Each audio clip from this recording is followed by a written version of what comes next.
Então, os irmãos, quem não sabia, fica sabendo. É o alfabeto hebraico. Amém? É bom nós sabermos. E aí em Jeremias, em Lamentações, né?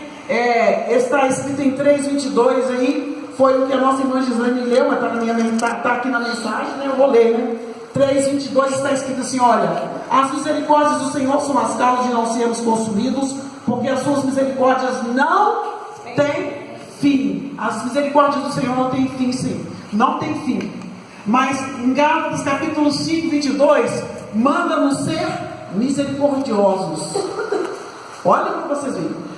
Em Lamentações fala que as misericórdias do Senhor são a causa de não sermos consumidos, porque as suas misericórdias não têm fim. Mas em Gálatas capítulo 5:22 fala para nós sermos misericordiosos. E eu tenho agido com misericórdia? Eu tenho tido misericórdia? Nós não temos que ser santo porque o Senhor é santo? E Deus é misericordioso? Eu tenho que ser misericordioso. E mais uma boa notícia que eu tenho para os irmãos, tá? Fica com Lamentações abertas aí, por favor. Mais uma boa notícia, uma excelente notícia que eu tenho para os irmãos, também está em Gálatas 3:23.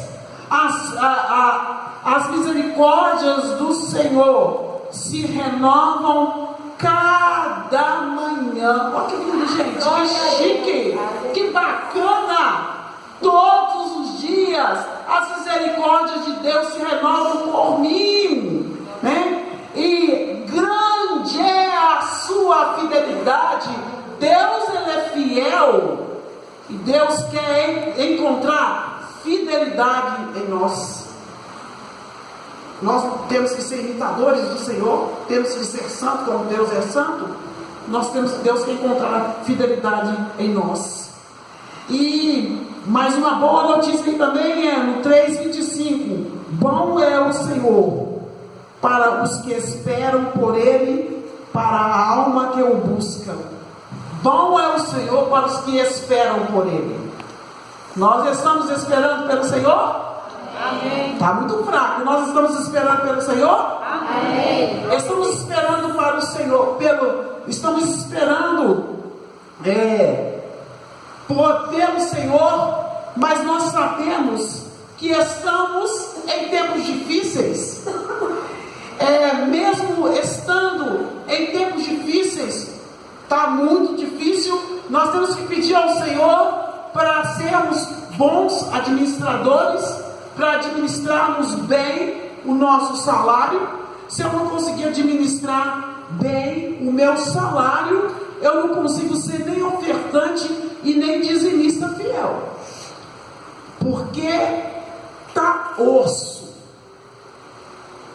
Tudo fica mais caro, menos o salário do trabalhador. Deve ter uns 5 ou 6 anos que não aumenta o salário de um trabalhador. Por aí, eu estou dando 6 anos, mas deve ter muito mais, deve ter uns 8 anos. Mas, se você calça, se eu calço, né? Vou falar meu número, não. Se você calça 35 e quer colocar um sapato 28 no pé, fica difícil, né? Nós temos que calçar de acordo com o tamanho do nosso pé.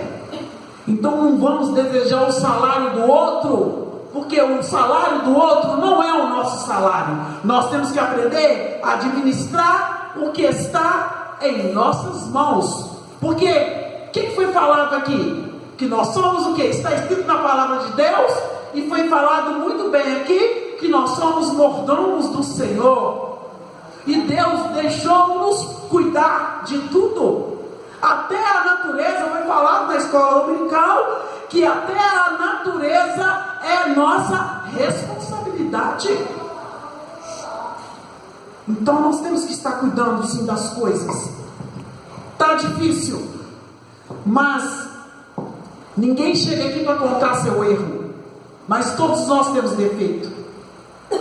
Mas na Bíblia, na palavra do Senhor, conta as coisas boas e os defeitos das pessoas. E o povo israelita, a nação israelita, conta contada os erros da nação israelita? Será que nós somos capazes de chegar aqui e contar os nossos erros? Vamos aprender. Eu quero fazer uma pergunta para vocês vão falar sim ou não.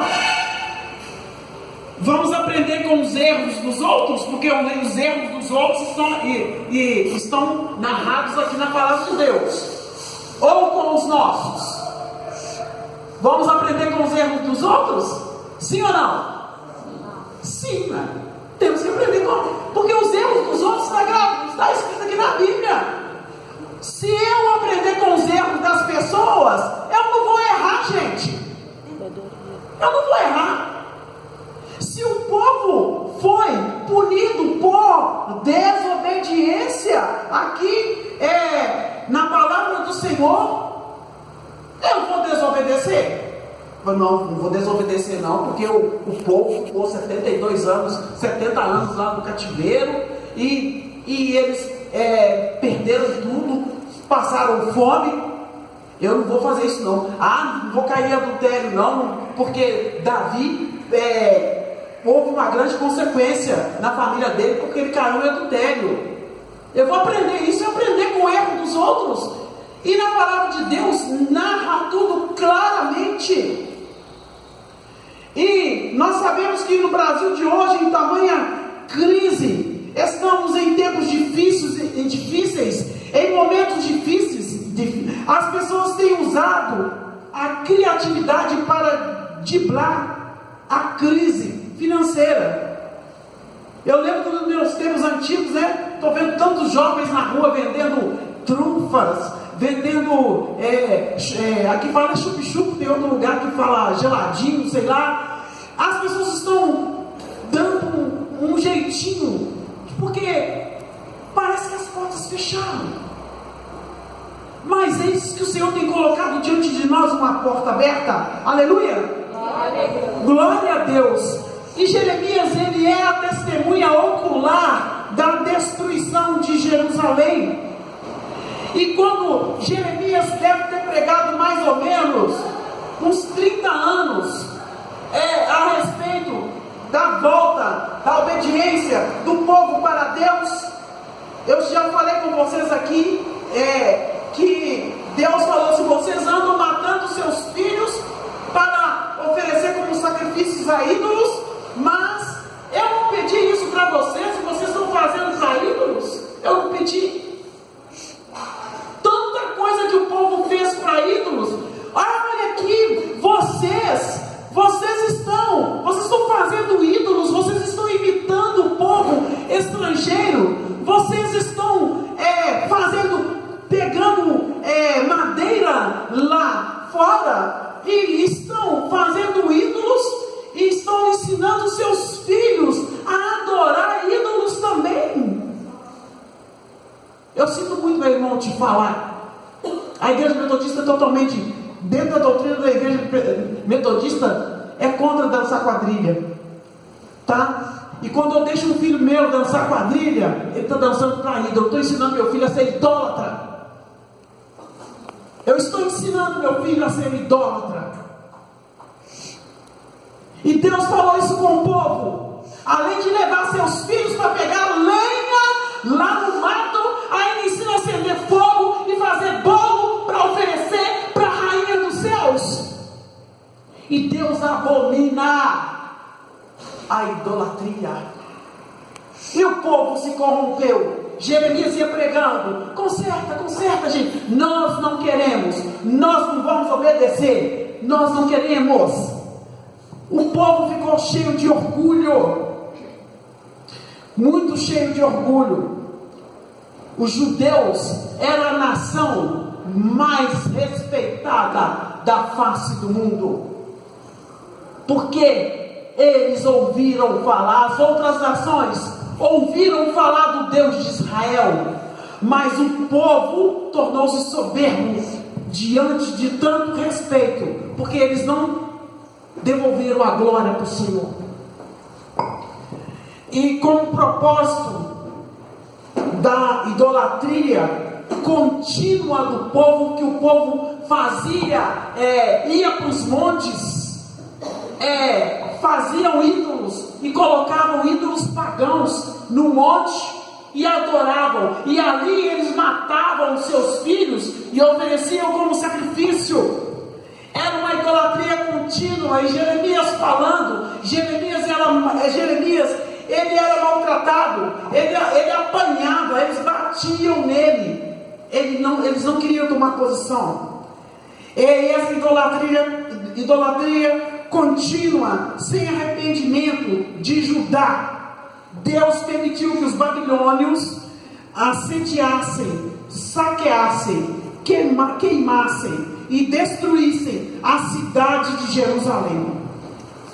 Aquele templo de Salomão, que existiu durante 400 anos, Nabucodonosor enviou o exército dele, porque Deus permitiu, com permissão de Deus, porque eles saíram da presença de Deus.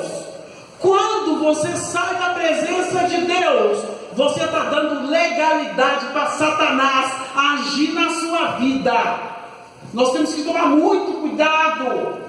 A escolha é nossa. Deus deixou-nos escolher.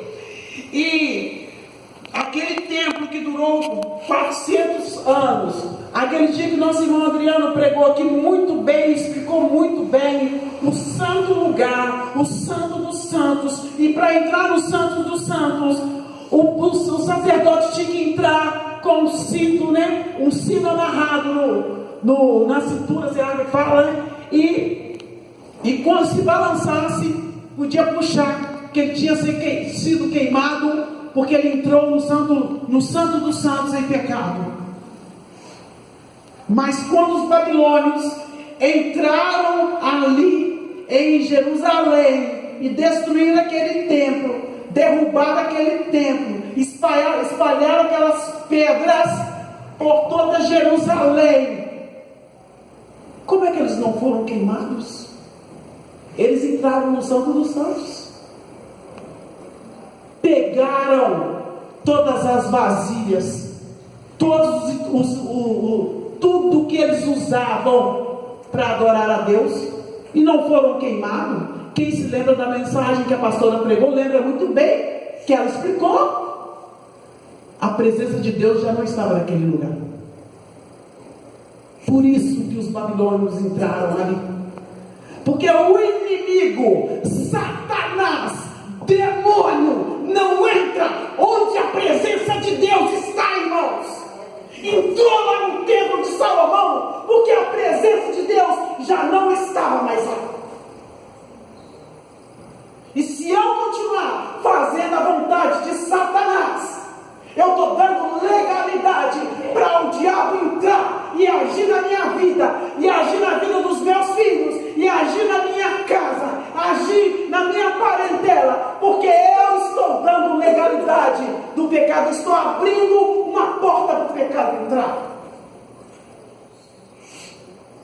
E Jeremias aqui ele chora, ele lamenta, por isso que ele é chamado o profeta chorando. Jerusalém foi destruída e desolada. Por que ela foi destruída e desolada? Ficou sozinha. Todos abandonaram Judá e Jerusalém, porque pecado, irmão, derruba qualquer crente, qualquer servo de Deus. Derruba. E nós temos que buscar santidade. E olha para vocês verem que o povo de Israel foi avisado, mais ou menos. Eu não gosto de mexer com data não, que a gente sempre dá uma errada, mas diante de algumas pesquisas que eu fiz, né? O povo foi avisado durante 200 anos que se eles não tomassem uma posição, que o inimigo do norte iria invadir Judá e Jerusalém. E eles não acreditaram. Tanto que Passu bateu em Jeremias, prendeu Jeremias. Jeremias, porque falou que ele estava pregando mentira. E Jeremias quase que acreditou que ele estava pregando coisa errada, porque ele foi embora e deixou um profeta lá, um falso profeta falando, e Jeremias ficou quase convencido. Quando ele estava indo embora, Deus falou para ele: volta, entrega o recado, porque eu estou falando é com você, ele é falso profeta, e fala com esse falso profeta que ele vai morrer. E ele morreu. Ele morreu. Devemos tomar cuidado com os falsos profetas. Devemos estarmos atentos aos sinais. E nós sabemos, gente, que pela nossa contagem aqui, que tem 2018 anos que nós estamos ouvindo que Jesus Cristo breve voltará para arrebatar sua igreja.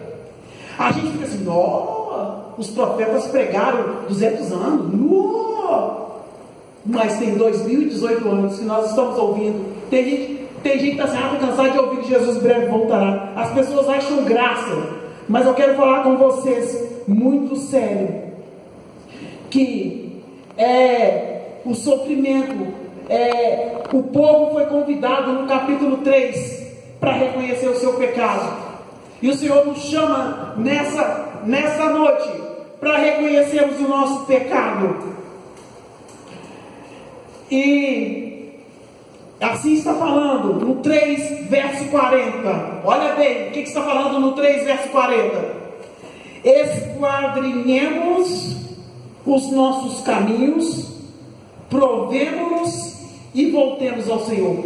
Está falando para nós voltarmos. O que é esquadrinhar? É vasculhar. É o Senhor fazer você lembrar daquele pecado que você cometeu, daquele pecado que eu cometi.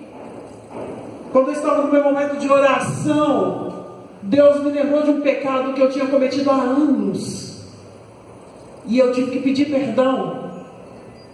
O Senhor faz nos lembrar dos nossos pecados quando eu busco ao Senhor. No capítulo 4 mostra também um grande lamento, porque aí o povo já estava preso, gente. No final de Jeremias, quando você lê Jeremias, você vê que o povo foi preso, tudo foi destruído. Agora, nas narrações de Jeremias, são 5 capítulos. 4 capítulos está em acróstico, tá? E aí no capítulo 4 está falando o sofrimento do cerco, como se escureceu o ouro, como se mudou o ouro refinado, porque os judeus, eles eram considerados ouros refinados, de tão respeitado que era a nação. Eles comiam o melhor da terra. A destruição foi tanta, gente, que aquelas mulheres piedosas, todo mundo sabe o que é pessoa piedosa? São as pessoas de oração. As mulheres piedosas, a fome era tanta, mas tanta. Vocês podem ler em Lamentações que vocês vão achar, não vou ler que não vai dar tempo. Mas as mulheres mataram seus filhos, cozinharam seus filhos e comeram seus filhos de tanta fome. Tem uma parte aqui que fala pode, vocês vão achar, pode ler o livro de Lamentações todo hoje, porque são 5 capítulos. Olha para vocês verem. E os pais também comeram os filhos também. Tá? Tinha aquele combinado: hoje eu vou comer seu filho. Aí na hora de comer o filho dele, o outro escondia o filho. É isso que o inimigo faz. O inimigo dá ideia. Olha para vocês ver o que o inimigo... gente, a situação do povo de Judá e Jerusalém chegou a ficar tão gritante que eles passaram tanta fome, que a pele deles colou no osso. Imagina aqueles meninos da Etiópia. Quando estava lendo essa parte, eu imaginei assim, porque a pele dos meninos colaram no osso, de tanta fome.